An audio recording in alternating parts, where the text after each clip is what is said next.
Good morning জনাইছোঁ সকলোকে। আমি গৰম বন্ধত বাবুক লৈ ছুইমিং পুললৈ গৈছিলোঁ। পুংলেন ছুইমিং পুল।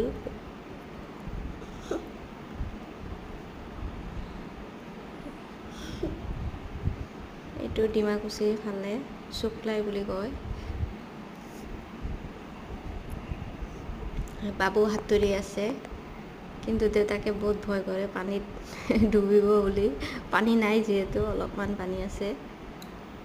বাবু খুব ফূৰ্তিত আছে, বাবু সাঁতুৰি আছে।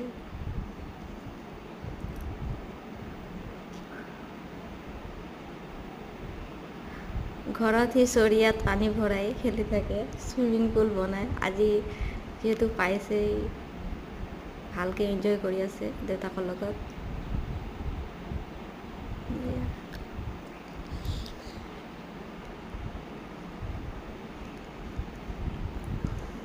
সি আজি সোনকালে উঠি নাই।